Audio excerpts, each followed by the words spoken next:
most of our work deals with the structure and finance of our community governments and the state and their relationship.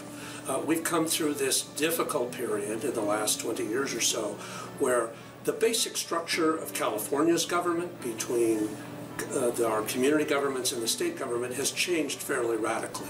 Our old system, the system that many of us grew up with, was relatively neat and simple. The state had particular roles and responsibilities and a revenue source to match it. Our community governments had roles and responsibilities and a revenue source to match that.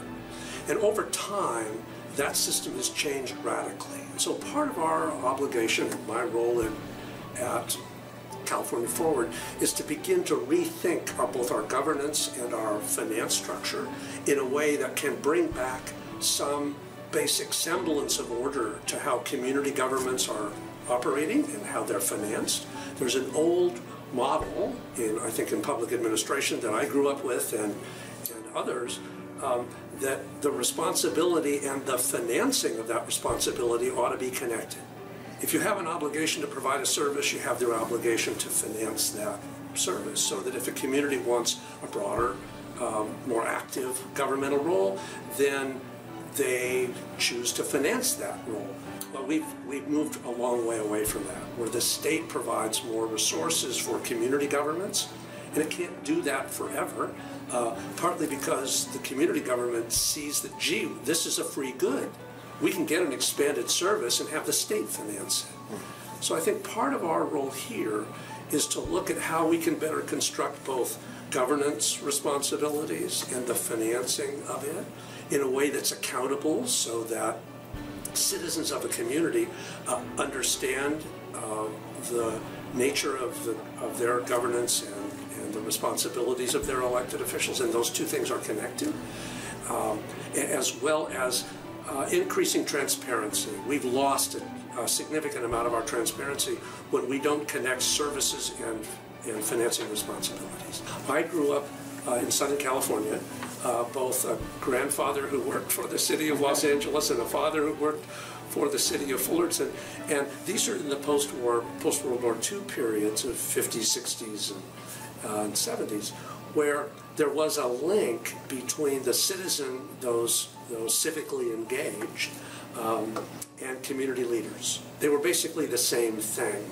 So you didn't run for city council, you were simply an active member in participating in community government. And if you thought services need to be expanded, then you were part of a group that worked to increase taxes, if you will, resources in order to improve those services. And again, as I mentioned earlier, those two things were connected. Level of service and the resources needed to provide that level of service. My interest in state government and community government, both of those in my college years developed. We had a class where the city manager from the city of Milpitas, Dick DeLong, came to the class and talked about management practices and community governments. And all of a sudden I realized, hey, I know about this. I heard this from my grandfather and my father. This is very cool. And a small anecdote, that was a point in time where I felt I could get into this. This was probably a junior or senior year. And thought I'd like to go work for some of these people.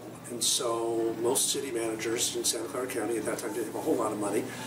But Dick had some things he wanted done.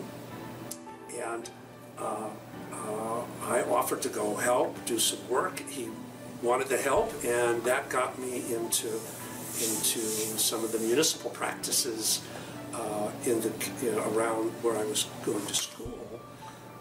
And that was basically the on-ramp onto working in public policy. My advice to students who are interested in public policy, whether it's at the state or local or federal level, is to first find an issue that you care about.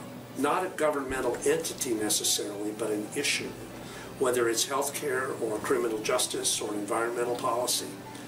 And find a place that will pay you very little and go there and spend a couple of years there One of the things I recommend to students who, through internships and the fellowship program at the state government level, when they come to work for legislators, my suggestion is don't stay here.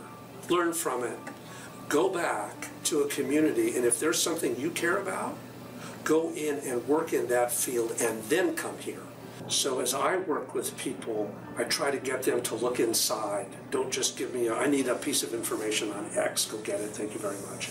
But rather, look inside of what's involved in it, because it is like an onion. You keep peeling it back and finding more information about it. Particularly in budgeting. I've had probably the most fun in the budgeting process. People think that it's a mystery. It is like rocket science. It goes up, it goes down. And if you understand it, and it's all about allocating resources, then you're allocating resources to different aspects of public policy, whether it's health or criminal justice or environmental quality. And the question that I learned long ago is that flexibility at the community level is important in order to meet community goals, if you will, and that those goals can't be different than a statewide goal, whether it's for environmental protection or public safety, and that our budgeting system and the way we allocate our resources needs to support that.